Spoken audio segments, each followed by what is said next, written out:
So that tap I ordered should be here in the next couple days to clean the threads out of the radius arm. So that'll be good. That was kind of a setback, but setbacks happen. But I wanted to start assembling the front end here, front suspension. It is in fact a twin I-beam suspension. Ford came out with it in 1965 on their F100 trucks, and it, in my opinion, kind of started the pre-runner revolution, I guess you could say. It wasn't the only answer for pre-running, obviously, but in my opinion, I think a lot of my friends share the same opinion, that I-beam suspension was the easiest to make the most travel for your buck. And it's because it articulates like this. It's got radius arms that move, that obviously control the radius of the suspension, and it's got I-beams. And it's actually genius, in my opinion. Still a very effective system till today. I mean, guys have made these things huge and made all the parts bigger, and coming from a stock F100, all these things are hand fabricated to make that same concept, the I-beam suspension, work, and it's proven. So I've got a very old type of the suspension on my truck, and the reason is because the whole point of the build is to what you would have seen in the pits in the late 70s, early 80s. Guys using as either chase or pre-runners for their off-road race rigs, and a lot of them ended up getting raced. But the more weekend warrior pre-runners, actual trucks that go out and run on the race course, all ran the I-beam in the Ford department, at least. So I've seen a lot of Chevys converted to I-beam, and even a couple Dodges, believe it or not. But anyway, enough talking. Here's my predicament. Even though this truck's been together, it's been tested, and when you put stuff back together after, you paint aside, that's all just for pretty. But when you're putting back your suspension back together, having ran it or not, you still need to make sure that it all works without binding. And I believe that your big pivot points, like this radius arm pivot point, and then you have one of the I-beam pivot points, these are heavy load areas. And I've never been a big proponent of shanking things, honestly, because I've never had anything that broke that warranted being shanked. But honestly, if the bolt breaks, in my opinion, say I didn't shank this guy and just had it ran on threads like most grade 8 bolts do when you buy them by length, honestly, it's obviously weaker because there's less metal. But yeah, that's a big controversy item. However, because these are two of my most important and highest stress loads on the truck, I'm going to shank these bolts. And I'm going to show you how to do it. It's really a lot simpler than it sounds. So basically, just utilizing, let's check this out. You're just utilizing these two shear points, this plate and this plate. Obviously, the bolt goes through. And this is for guys that don't know. A lot of you guys will know this. This goes through those two plates, and both plates ride on the shear point is riding on the shank of the bolt. This one just by the skin of its teeth. It's probably maybe half and half, but the point of it is that's shanking. So basically this bolt is too long. And that's okay. Most will be, unless you buy custom hardware. So what I do, and I'm not telling you this is right or wrong, it's just the way I do it. Make sure your bolt is seated. Decide if you're going to run a washer or not. In this case, I don't believe it's necessary. And then you put your fastener there.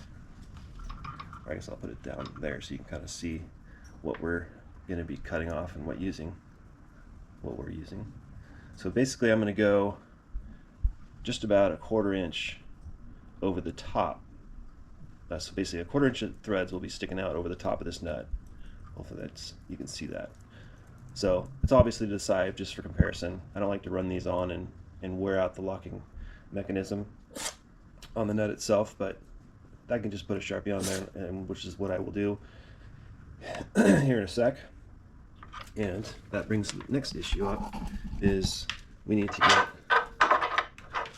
a bolt. Let's see if I have one. Sorry, I was not prepared. So now what I have to do is, because my swing set idler, yeah, so ideally I would like to put my bolts going this way. And that's what I was just trying to do, to see if I could cycle past and get this bolt in, but it's not going to happen. But so I actually believe the last time this truck was together, I think I had it like this,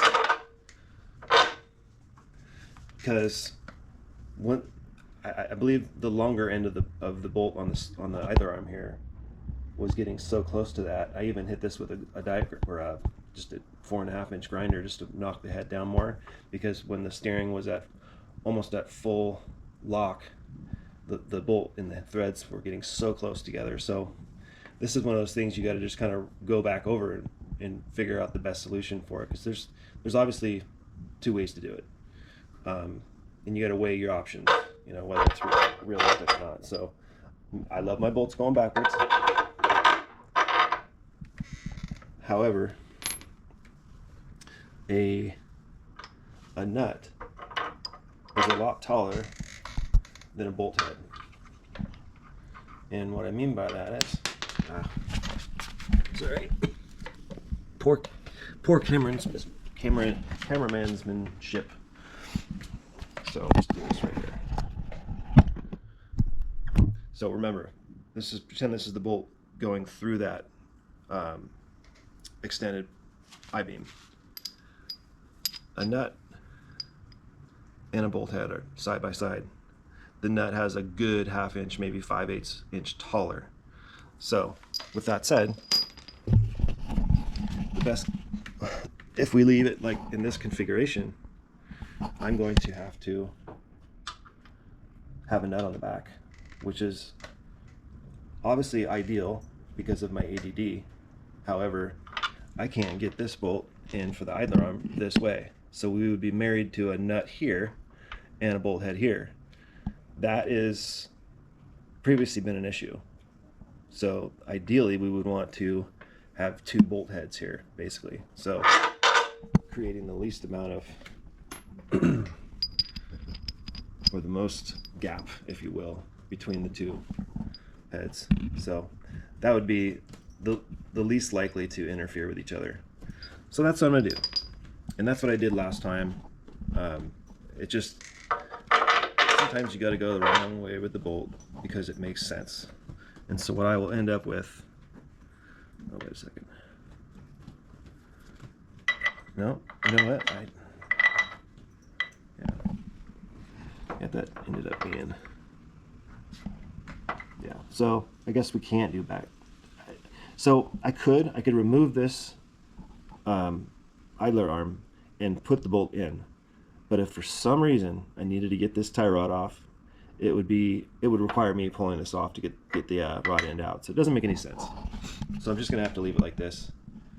So, and surprise, you're just along with me talking through this again by myself, but I'm with you guys, so you get to learn right along with me. So it's been 6 years since I put this truck together, so that's kind of where my fogginess comes from, even though I stare at it every day. But it's gonna get done if I die trying. So we gotta mark some bolts. These ones are fine. Mark some of these bolts. I'm gonna check the other side. So let's go do that.